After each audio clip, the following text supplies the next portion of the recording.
రాష్ట్రంలో సుపరిపాలన అందిస్తున్నామని మంత్రులు గొట్టిపాటి రవికుమార్, మండిపల్లి రామప్రసాద్ రెడ్డి వెల్లడి. ఎక్స్ప్రెస్ హైవే నిర్మాణం అటవీ భూముల ద్వారా వెళితే అటవీ నిబంధనల ప్రకారం పర్యావరణ అనుమతులు తప్పనిసరి అని పేర్కొన్న కేంద్ర సాధికార కమిటీ సభ్యులు. స్వయం సహాయక సంఘాల మహిళల జీవనోపాధుల పెరిగే విధంగా క్షేత్రస్థాయిలో సిబ్బంది కృషి చేయాలన్న చిత్తూరు జిల్లా డిఆర్డి, ఏపీడీ వంటి చిత్తూరు జిల్లా సమాచార లేఖను ఇప్పుడు విందాం. చిత్తూరు జిల్లా గంగాధర్నెల్లూరులో అన్నా క్యాంటీన్ నిర్మాణానికి భూమి పూజ చేశారు మంత్రులు మండిపల్లి రామప్రసాద్ రెడ్డి, విద్యుత్ శాఖ మంత్రి గొట్టిపాటి రవికుమార్. అనంతరం గంగాధర్నెల్లూరులో జరిగిన సుపరిపాలనలో తొలి అడుగు కార్యక్రమంలో రాష్ట్ర విద్యుత్ శాఖ మంత్రి గొట్టిపాటి రవికుమార్ పాల్గొని కూటమి ప్రభుత్వ అభివృద్ధిపై ప్రజలకు కరపత్రాలను అందజేశారు. అనంతరం విద్యుత్ శాఖ మంత్రి రవికుమార్ మాట్లాడుతూ కూటమి ప్రభుత్వం ప్రజలు మెచ్చే ప్రభుత్వం అన్నారు. ఎక్స్ప్రెస్ హైవే నిర్మాణం అటవీ భూముల ద్వారా వెళ్తే అటవీ నిబంధనల ప్రకారం పర్యావరణ అనుమతులు తప్పనిసరి అని కేంద్ర సాధికార కమిటీ సభ్యులు చంద్రప్రకాష్ గోయల్ తెలిపారు. జిల్లా సచివాలయంలోని సమావేశ మందిరంలో పలమనేరు రిజర్వ్ ఫారెస్ట్ టేకుమంద ఎక్స్టెన్షన్లో నిర్మిస్తున్న 4 లైన్ల Bengaluru Chennai greenfield express way 2వ విడత పనులపై రాష్ట్ర చీఫ్ కన్జర్వేటివ్ ఆఫ్ ఫారెస్ట్ శ్రీధర్తో కలిసి కేంద్ర సాధికార కమిటీ సభ్యులు సమీక్ష సమావేశం నిర్వహించారు. ఈ సందర్భంగా కేంద్ర సాధికార కమిటీ సభ్యులు మాట్లాడుతూ national board for wild life standing committee సూచనలను అనుసరించి చిత్తూరు అటవీ డివిజన్ పరిధిలో వన్యప్రాణుల రాకపోకలు ఎటువంటి ఇబ్బంది లేకుండా రహదారులను నిర్మించాలని తెలిపారు. కేంద్ర రోడ్డు రవాణా శాఖ ఆదేశాల మేరకు రహదారి వెంబడి అనుకూలించిన ప్రదేశాలలో వన్యప్రాణులు స్వేచ్ఛగా వెళ్లేందుకు అండర్ పాస్లు నిర్మించాలని తెలిపారు.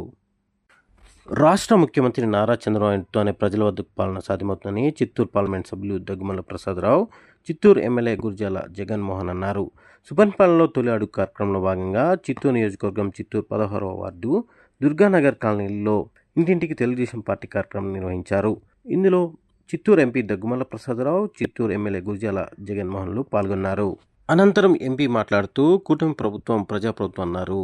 ఏడాది పాలనలో సూపర్ 6 పథకాలను ప్రజలకు చేరువచేసి వారి జీవితాల్లో వెలుగులు నింపే ప్రయత్నం చేస్తున్నామన్నారు దగ్గుమల్ల ప్రసాదరావు. చిత్తూరు జిల్లాను ప్లాస్టిక్ రహిత జిల్లాగా తీర్చిదిద్దాలని జిల్లా కలెక్టర్ సుమిత్ కుమార్ పిలుపునిచ్చారు. చిత్తూరు కలెక్టరేట్ ఆవరణలో స్వర్ణాంధ్ర స్వచ్ఛ ఆంధ్ర కార్యక్రమంలో భాగంగా స్వచ్ఛత ప్లాస్టిక్ నిర్మూలనపై నిర్వహించిన కార్యక్రమంలో జిల్లా కలెక్టర్ పాల్గొన్నారు. జిల్లా కలెక్టర్ మాట్లాడుతూ ప్రధానంగా సింగిల్ యూజ్ ప్లాస్టిక్ను వాడడం ఆపి జూట్ బ్యాగ్లను వినియోగించాలన్నారు. ప్రతి ఒక్కరూ షాపింగ్కి వెళ్ళినప్పుడు ప్లాస్టిక్ కవర్లు బదులు జూట్ బ్యాగ్లను వాడాలన్నారు. ప్లాస్టిక్ నిర్మూలన, జూట్ బ్యాగ్లు, స్టీల్ వాటర్ బాటిళ్ల వినియోగంపై ఉపాధ్యాయులు, విద్యార్థులకు అవగాహన కల్పించాలన్నారు. చిత్తూరు జిల్లాలోని అన్ని బ్రాంచ్ లైబ్రరీల్లో వివిధ పోటీ పరీక్షల కొరకు ప్రత్యేక సెల్ ఏర్పాటు చేయాలని జిల్లా జాయింట్ కలెక్టర్ జి విద్యాధర్ని ఆదేశించారు. ఈ సందర్భంగా జాయింట్ కలెక్టర్ మాట్లాడుతూ జిల్లాలోని అన్ని గ్రంథాలయాల్లో పోటీ పరీక్షలకు చిన్నపిల్లలకు ఉపయోగపడే విధంగా పుస్తకాలు అందుబాటులో ఉంచుకోవాలని తెలిపారు. ప్రతి బ్రాంచ్ లైబ్రరీలో పోటీ పరీక్షలకు సంబంధించిన ప్రత్యేక గదిని ఏర్పాటు చేయాలని, ఆ గది నందు మంచి వెలుతురు, త్రాగునీటి, టాయిలెట్ సౌకర్యం ఉండే విధంగా ఉండాలని ఆదేశించారు. స్వయం సహాయక సంఘాల మహిళల జీవనోపాధులు పెరిగే విధంగా క్షేత్రస్థాయిలో సిబ్బంది కృషి చేయాలని చిత్తూరు జిల్లా డిఆర్డీఏ పీడీ శ్రీదేవి తెలిపారు. చిత్తూరులోని డిఆర్డీఏ సమావేశ మందిరంలో జిల్లా స్థాయి ఏపీఎంలు, సీసీలతో సమీక్ష సమావేశం నిర్వహించారు. ఈ సందర్భంగా పీడీ మాట్లాడుతూ మారుతున్న కాలానికి అనుగుణంగా గ్రామాల్లో మెరుగైన కొత్త తరహా జీవనోపాధుల అవకాశాలను గుర్తించాలన్నారు. కొత్త తరహా వ్యాపారాలపై సంఘ సభ్యులు మక్కువ చెబితే వారి ఆర్థిక స్థితిగతులు మరింత పెరిగే అవకాశం ఉందన్నారు. దీన్ని దృష్టిలో ఉంచుకొని ఈ దిశగా సిబ్బంది కృషి చేయాలన్నారు.